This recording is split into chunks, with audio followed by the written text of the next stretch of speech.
2005 to 2009 is considered to be the dark age of Sonic the Hedgehog, though I think a more appropriate title would be the experimental age, not just because I think the overall quality of the franchise at this point was more of a mixed bag than outright bad, but because this is where I feel the Sonic games took more risks. The most notable example is probably with the Sonic the Hedgehog storybook games. This little sub-series was released on the Wii and consists of two games, Sonic and the Secret Rings, and the subject of today's video, Sonic and the Black Knight. While I think the former can be enjoyable under very specific circumstances, it's still not what I would consider being a good game in its own right. The latter, however, is a game I believe has been very understated in its overall quality, especially in recent years. I'm not saying that people are not allowed to dislike this game, not at all. Different perspectives are always welcomed here because having discussion about video games is always fun if everyone's willing to be civil about it. I just find it annoying that people don't even want to attempt to give this game a chance because of some sort of preconceived bias. This game sucks. Oh man. Nah, man. I don't think anybody likes this game. Really?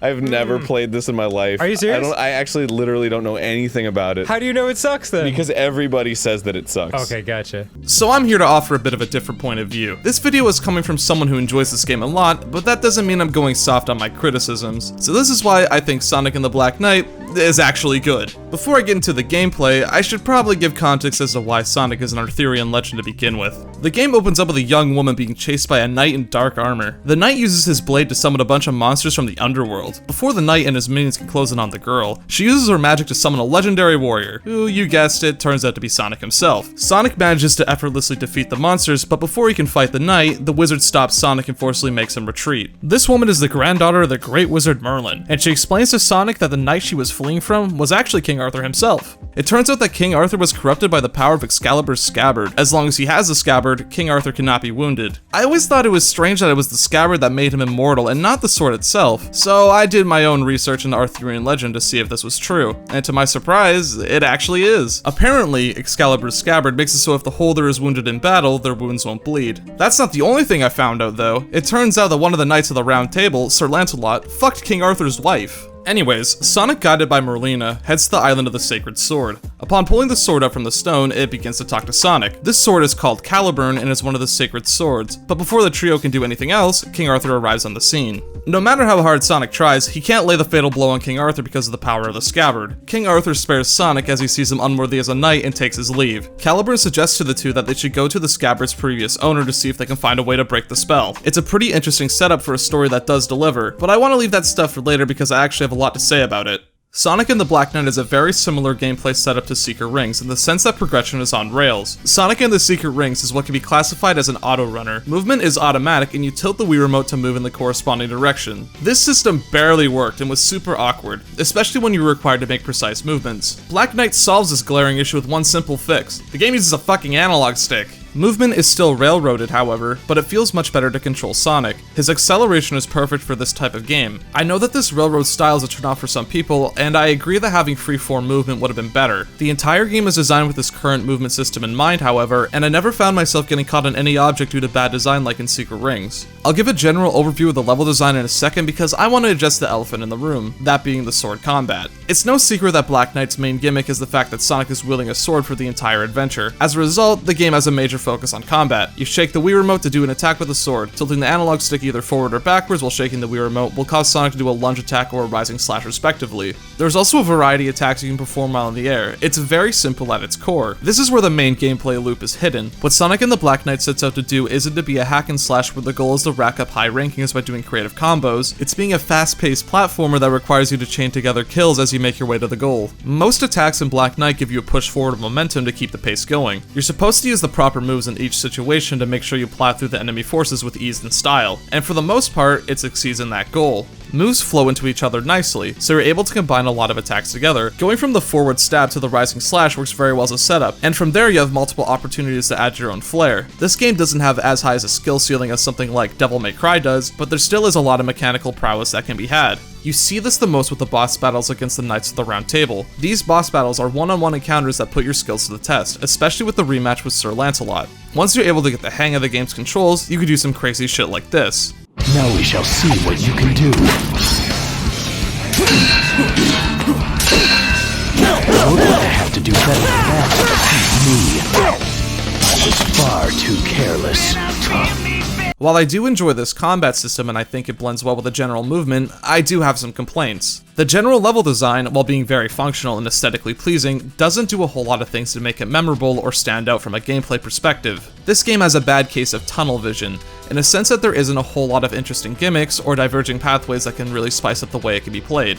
The only two that come to mind are Molten Mine and Titanic Plain, the former offering grind rails that you can take on the main path to go through a different challenge, while the latter has mini fortresses that you can raid to free innocents from. I believe this is a consequence of having multiple missions per area. These missions reuse a lot of the area's level design to do stuff like kill this many enemies or reach the end while passing through checkpoints. Some of these optional missions really make you think on how to traverse the levels and reconsider your pathways. I like the missions where you have to finish them in a limited amount of sword swings because it tests you in a way that you didn't have to consider in the main story. The level design is changed in a very sparring way, however, since the only real difference is the camera angle and some other trinkets that are placed around to aid the challenge's design. It works, but it isn't super interesting visually in my opinion. However, the aforementioned Rampage missions feel like a total waste of space. Almost all of them take place in levels that you just played, with the only real change being that you need to defeat a certain amount of enemies before reaching the goal. While I enjoy the combat system of this game, it doesn't change the fact that this is just more of the content that you already played.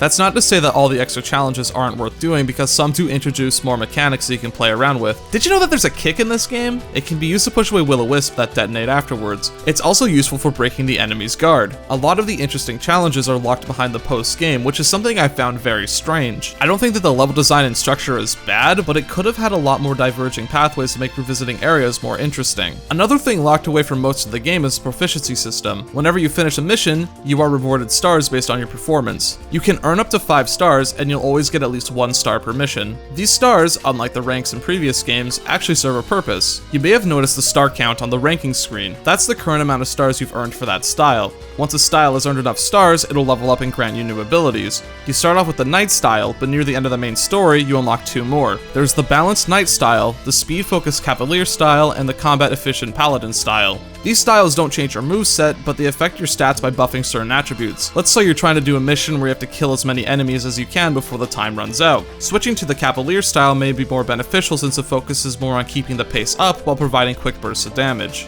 Each style has its own uses and can be changed to the blacksmith before you start up a mission. However, I have a problem with how these styles are leveled up. You see, the star system is a great idea. It rewards skillful play by upgrading your preferred style, but there is a secondary reward for finishing a mission. You gain followers depending on how well you did on the stage. Once you gain enough followers, you get a new title. Depending on your title, you unlock more skills for that style. You see, the style level isn't the only thing that you need to get new abilities. Hitting a certain style level is required to unlock the abilities. It seems easy enough, but you need a certain amount of followers to have the abilities activate. This wouldn't be so bad, but you need a crazy amount of followers just to get some of the better abilities for that style. Your average payout of followers for getting 5 stars in one mission is around 20 followers, but it takes hundreds of followers just to get a new title. And it's not like the 5-star ranking where you can just grind one mission over and over to get higher style levels. Each mission has a maximum amount of followers you can earn, meaning you can't just grind the same mission. I wouldn't have a problem with this if the followers on their own got you the style levels. So you may find yourself looking at the style skills and seeing that most of them are grayed out. It just adds more grinding to the system, and I'm not a big fan of that progression. The late skills are really useful, but you may not be able to experiment with them right when you unlock them since your title isn't a high enough rank. It's pretty tedious to grind up titles, and it would have been better to just keep the ranking system progression instead of having both. Black Knight is a game that is not meant to be played like a button masher. Or I guess in this case, Wii Remote masher. Just wildly attacking without a care in the world won't get you far, and this is where I feel as though a lot of people struggle with this game. I believe this game has a bit of a learning curve when it comes to having flow in its combat. What I mean is that this game has a lot of mechanics that you can take advantage of, but it doesn't do a great job at showing you when to use those mechanics.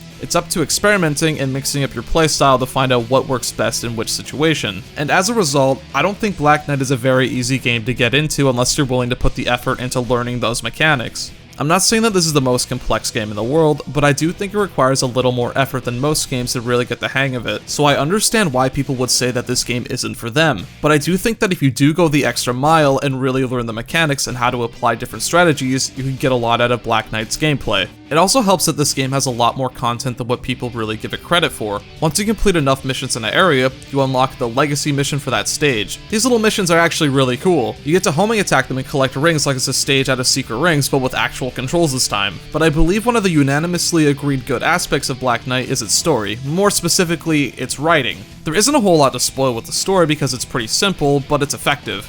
An important thing worth noting is that famous figures of Arthurian legend are represented by Sonic characters, so I'll be referring to them by their in-universe names rather than their regular names. Sonic and Caliburn make their way to the Lady of the Lake, Nimue. Along the way, the two meet Tails the blacksmith and end up clashing swords with Sir Lancelot. Sonic ends up sparing the knight and takes his sword as a consolation prize. Nimue informs Sonic that the only way she'll tell him how to break King Arthur's seal is if he proves that he's a true knight by completing 3 tasks, but he's given a time limit of 3 days to complete the tasks. Sonic, with the help of Caliburn, is able to complete the task with relative ease. But before the two can make it back to Nimue, they stumble across a crying child. It turns out that the young girl is from a village that was recently attacked by a dragon. Her family and the other villagers were taken away to the dragon's cave. Sonic immediately offers to save the girl's family even though he might not make it back in time afterwards. I fucking love this. The characterization of Sonic in this game is the best it's ever been. Sure, Sonic has never been a deep character, I'm not trying to make the argument that he is, but this game represents what an ideal character for Sonic should be. He's easygoing, but a bit cocky. He likes to have fun and crack jokes. But more importantly, Sonic is a kind-hearted person at his core. There's a difference between being confident in yourself and just being an egotist. That's something that every game after Black Knight has forgotten. From Colors onwards, Sonic felt more like a catalyst for making jokes rather than having an actual personality. What really helps is the great vocal performance Jason Griffith gives. This is the last game that featured the 4 kids voice cast, and this is where I feel as though Jason's best work lies. Not only that, but I feel as though the writing is top-notch too. The character interactions all feel very natural, and there are even some parts of the game I find genuinely funny thanks to the delivery. What shall it be? Will you abandon your sword and flee? Sounds good to me! Fool! A knight never flees a foe. Sonic is able to rescue the townsfolk, but not before encountering Sir Gawain along the way. Gawain is defeated and says that if a knight cannot serve as king, then there's no point in living. Sonic tells him to cut the drama and lets him know that there's more to being a knight than just serving a king. He leaves Gawain to ponder on what that means. Caliburn informs Sonic that they're late on the deadline for Nimue's tasks, but Sonic tries to ignore that. The two return to the small child to let her know that everyone is safe. The child reveals herself to be Nimue. She staged the scenario to test Sonic's compassion, and since he passed, she'll tell him how to defeat King Arthur. It turns out that with the power of the sacred swords, Sonic will be able to counteract the spell of the scabbard. Sonic has 3 of the 4 sacred swords needed to do this, so he and Caliburn set out to the Molten Mines to find the final one. Sonic finds the final knight of the Round Table, Sir Percival, and challenges her to a duel. She gives Sonic the nickname Knight of the Wind, because he says that he doesn't serve any master other than the wind that blows free. He manages to take out Percival, but saves her before she can fall into the lava below. It's at this point where Caliburn recognizes Sonic as a true knight since he mastered the code of chivalry. With all the sacred swords in hand, Sonic heads to faraway Avalon and confronts King Arthur. I'll just let this scene speak for itself because I think it's pretty cool.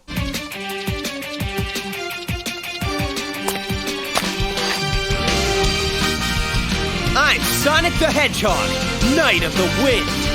Let's settle this once and for all, King Arthur. It seems your impersonation of a knight has improved somewhat. I have you to thank for that. Then let us have another look at that unsightly swordsmanship. You're gonna be sorry you asked. This is it, old pal. Indeed. Give it everything you have. Only then will you prevail. Then bring it on, King Arthur!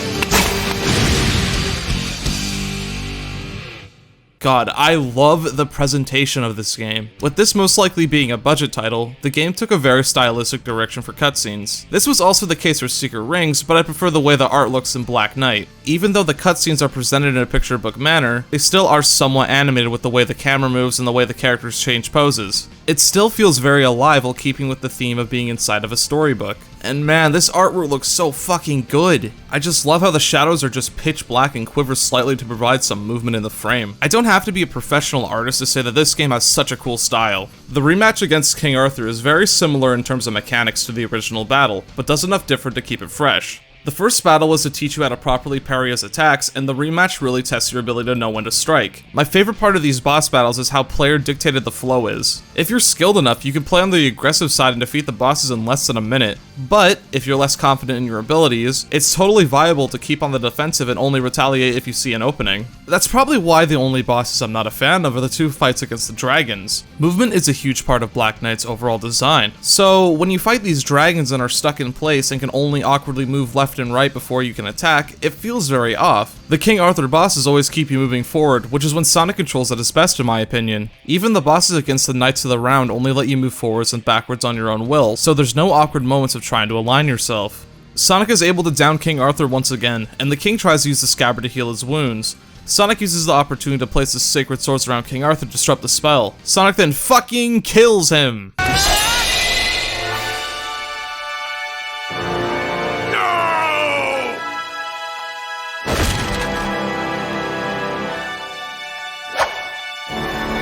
Yes! I did it!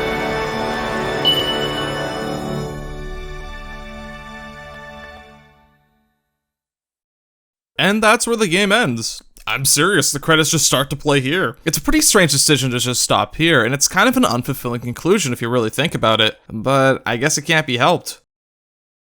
You know, only a fucking idiot would fall for this fake ending. After Sonic deals the killing blow to the corrupt king, he fades away in a puff of smoke like one of the knights of the underworld. Sonic heads towards Camelot Castle and questions Merlina about what happened. Merlina reveals that the King Arthur Sonic struck down was actually an illusion created by her grandfather. Merlin created an illusion of King Arthur to lead the kingdom and fulfill his role in the story, but was corrupted by the power of the scabbard. Merlina wanted to defeat King Arthur and take the scabbard for herself, and since Sonic delivered it straight to her, Merlina's preparations are complete. She uses the power of the scabbard to plunge the kingdom into chaos. The Knights of the Round Table all escape the crumbling castle, and hope seems to be lost. That is until Sonic gives the group a pep talk. Just because they no longer have a king to serve, that doesn't mean they don't have a duty to fulfill as knights. Namu arrives on the scene and tells the knights that they can place a barrier around the castle to contain Merlina's magic, and Sonic can use the opportunity to jump inside. The four split up so they can set up a barrier by placing their swords into pedestals. It's at this point where you unlock the Knights of the Round as playable characters for these specific missions. They all share similar controls to Sonic, but each knight has their own unique ability to set them apart. Though I do want to say really quickly that I can't stand playing as Sir Gawain. For the most part, the motion controls are pretty responsive and I never found myself getting frustrated at inputs being dropped. But for some reason, playing as Sir Gawain makes the motion controls really sensitive. Like, I move my hand once and Gawain begins to slash wildly in the air when I only wanted to do one attack. His Soul Surge is also pretty unresponsive and feels like it just barely works. At the very least, playing as Gawain is optional, but I'm certainly not a fan of his playstyle and I thought it was worth mentioning here.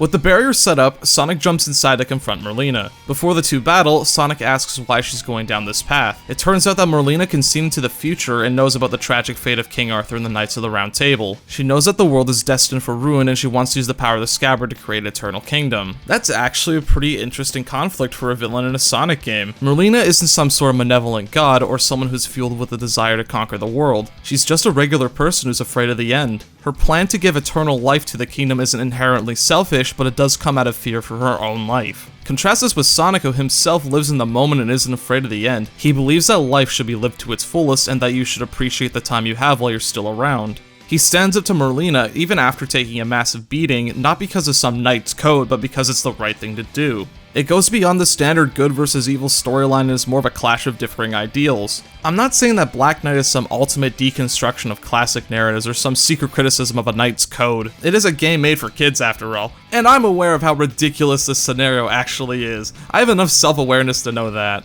But if I'm able to take teenagers shooting themselves in the head to summon demons seriously, and also see the tragedy behind a furry alien who lost everything, then I'm pretty sure I can see the value in Sonic the Hedgehog running around with a talking sword. I'm not the kind of person who writes something off as stupid just because the concept is pretty outlandish. I'm willing to give any story or game a chance as long as it looks interesting to me, which is why I'm able to look past all the stupid shit and see what exactly the game has to offer. No matter how hard he tries, Sonic can't defeat Merlina and Caliburn ends up shattering in the process. A bright light envelops Sonic as he announces that he'll never run away because it's more important to himself that he stands and fights. This light transforms Caliburn into Excalibur, and Sonic is granted a set of kind of tacky golden armor. The boss battle against Merlina is very reminiscent of the King Arthur battles, and just like those fights, you can take advantage of perfect hits to destroy the boss. It's another example of underlying depth these bosses have. When you first fight Merlina, you may think to just waggle mindlessly at her, but on repeat playthroughs, you can take advantage of the perfect hit mechanic when you remember that you're still using the Soul Surge mechanic to do more damage. With the power of Excalibur, Sonic is able to effortlessly defeat Merlina and stops the world-ending calamity as a result. Sonic helps Merlina realize that you shouldn't fear the end, but you should live your life to the fullest. But the biggest bombshell is dropped when the Knights of the Round Table believe that they need to disband because they don't have a king. Caliburn informs everyone that whoever is able to pull him from the stone is the one who's worthy as king. To everyone's shock, Sonic turns out to be the true King Arthur and the real ruler of the kingdom.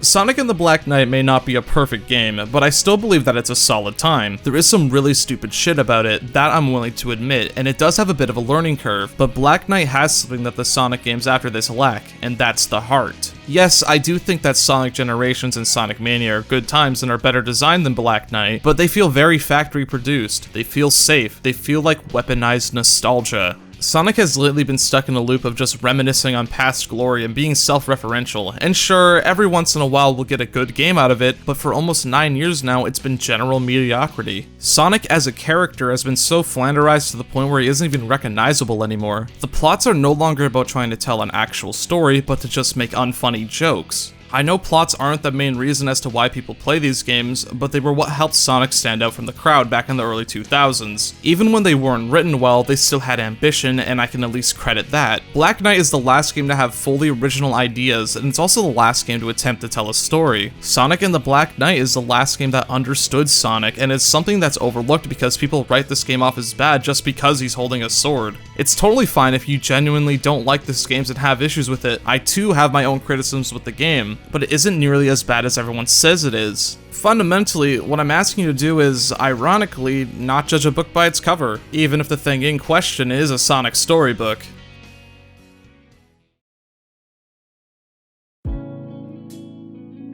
Hey, thanks for making it to the end of the video. Please remember to like and subscribe if you enjoyed. Also, you can follow me on Twitter to get any updates on videos. There'll be a link in the pinned comment below. I've got a quick shout out I wanted to give to my friend Aqua. I know most of you already know who he is if you're a regular viewer of mine, but in case you don't, he made a really good video on Assassin's Creed Unity and how it's actually an underrated game that was unfortunately written off because of bugs. There will be a link to that video in the description. You can also find a playlist of my other video essays in the description. So once again, thank you for watching, and I hope to see you again in the next video.